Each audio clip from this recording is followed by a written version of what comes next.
Mety tsy nianatra eny an-dranomasina ny alarobia 3 Aogositra amin'ny 9 ora maraina hatramin'ny alakamisy 4 Aogositra 2022 amin'ny 9 ora maraina. Tsy misy ny filazana fampitandremana.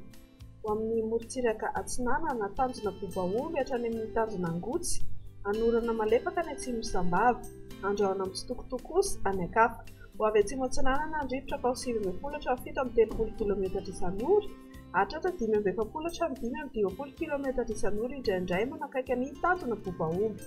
Anonjabe ny ranomasina, ny haavon'ny onja 5 hatramin'ny 2 metatra ary hatratra 2,5 metatra manakaiky ny tanjona Bobaomby. Tanjona Angotsy hatrany Mahanoro dia anorana mahalana. Ho avy Atsinanana na atsimo Atsinanana andrivotra ka 7 hatramin'ny 9 km isan'ora. Adiny mpanonjana Anonjabe ny ranomasina, ny haavon'ny onja 8,9 hatramin'ny 2,5 metatra. Ho amin'ny Mahanoro hatrany Taolagnaro dia andrahona amin'ny Tsitokotoko. Ho avy avaratra na avaratra Atsinanana andrivotra ka 7 hatramin'ny 20 km isan'ora, hatratra 7 hatramin'ny 20 km isan'ora manakaiky ny Taolagnaro. Anonjabe ny ranomasina ary ny haavon'ny onja 2,5 hatramin'ny 2 metatra, hatratra 2,5 metatra manakaiky ny Taolagnaro. Ho an'ny Taolagnaro hatrany amin'ny tanjona Vohimena dia ibalika ny masoandro.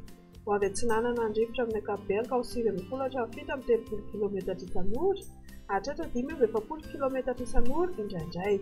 Anonjabe ny ranomasina ary ny haavon'ny onja dia mandrina ny 2,5 metatra. Ho amin'ny morontsiraka Andrefana, tanjona Vohimena hatrany amin'ny tanjona Kabo dia ibalika ny masoandro. Ho avy atsimo na atsimo Atsinanana andrivotra ka 7 hatramin'ny 70 km isan'ora, iovaova kosa fitsokan-drivotra rehefa amin'ny alina ka 7 hatramin'ny 70 km isan'ora. Adiny mpanonjana Anonjabe ny ranomasina ary ny haavon'ny onja 1 hatramin'ny 2,5 metatra, hatratra 2 metatra ny atsimony Itapolo.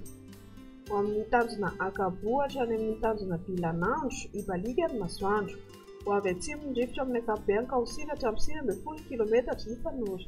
Adiny mpanonjana ny ranomasina ary ny haavon'ny onja 8,5 hatramin'ny 1 metatra, Anonjabe ka 2,5 metatra manakaiky ny tanjona Akabo. Tanjona Bilanandro hatrany Analalava dia ibalika ny masoandro. Ho avy atsimo andrefana andrivotra ka 10 hatramin'ny 70 km isan'ora. Ho avy avaratra andrefana kosa ny tolakandro ka 9 hatramin'ny 20 km isan'ora. Fotonina adiny mpanonjana ny ranomasina ary ny haavon'ny onja 8,3 hatramin'ny 8,7 metatra. Analalava hatrany amin'ny tanjona Bobaomby, ibalika ny masoandro. Ho avy atsimo Atsinanana andrivotra ka 20 hatramin'ny 20 km isan'ora na amin'ny tendrony avaratra. Iovaova kosa ny Akafa ka 7 hatramin'ny 70 km isan'ora. Fotonina adiny mpanonjana ny ranomasina ary ny haavon'ny onja 8,2 hatramin'ny 2,2 metatra.